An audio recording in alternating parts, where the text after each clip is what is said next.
Hi, we are at Family Fall Fest in the park at Goodrich Park in Winchester, Indiana. I'm with the Randolph County Historical Society, and this is our station. It's free for the community of Winchester family events.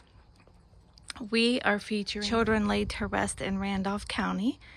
We have Benjamin Fay Hayworth. Fay, he is buried at White River Friends Cemetery in Winchester. He died when he was 12.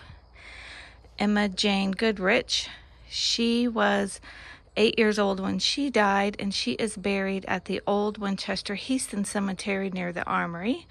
And she is a story that we often feature at the Historical Society Museum because she was a little girl when she passed away there. The home where the museum is located was built in 1858, and she passed away in 1860. We do have brochures available that help to explain and for the addresses where the cemeteries are right here in the Winchester area for families to be able to go and explore, and how to learn more of the stories of the people who are laid to rest in our county. Rosalie McAdams, she is buried at Fountain Park Cemetery. She was 13 years old when she passed away. And we also have little artifacts that tell something of their story. So Rosalie, her father was a tinner, so he would make things like cups and milk pails, gutters, tin ceiling tiles. That was a type of work her dad did. Emma Jane, her father was Cary Goodrich. He had traveled with his Goodrich family from Virginia here, and she actually had an uncle that helped to acquire the land that is currently Winchester High School, as well as this Goodrich Park area. And Benjamin, for his little story, we like to share that his obituary read, he was a bright child. He was a great reader and a good student in school, obedient to his parents and teacher, and kind to his playmates and all with whom he associated, attentive and attending Sunday school and church. Isn't that sweet? And we have a spelling book, a math book, and a reader. And interestingly enough, in his reader, one of the stories would have been stories of King Arthur. For little Emma Jane, we have Through the Looking Glass, the stories of Alice in Wonderland. That was a book that was out in print when she was little, and maybe her sister Anna was reading that to her when she was ill at home before she passed away.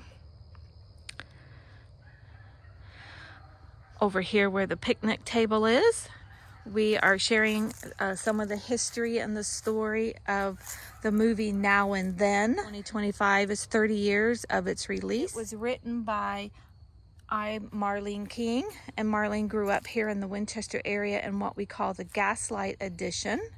It's a story about her life as a young girl coming of age in the 1970s. Actresses that were young girls when it came out and are now adult actresses are Christina Ricci, Thora Birch, Gabby Hoffman, and Ashley Moore.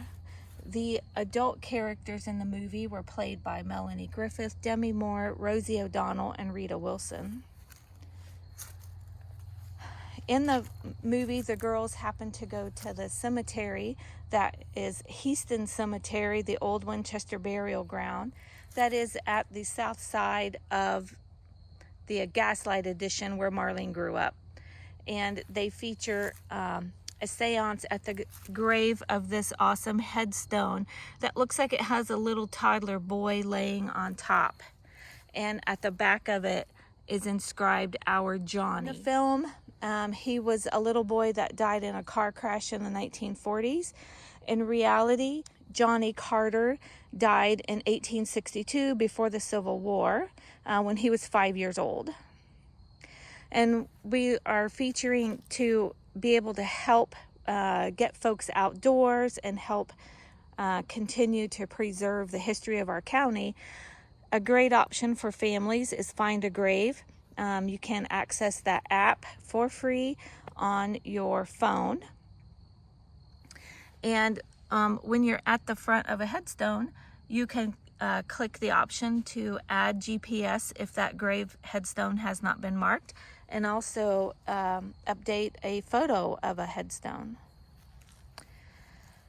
We have an information here at the tree on best options to help clean headstones safely, what to do and not do, as well as examples of what I have in my cleaning kit whenever I go and help clean cemetery headstones. And we do have a little brochure there for folks to take as a reference. And as you head out of our area around the circle, we have our blow mold collection for Halloween and Thanksgiving. We brought my friends out to be able to help celebrate. Toddlers and preschoolers absolutely love them whenever it's dark and they can see their glow really well. So there you have it. There are many stations. This is the 4th year for the event. It's a great way to give back to the community.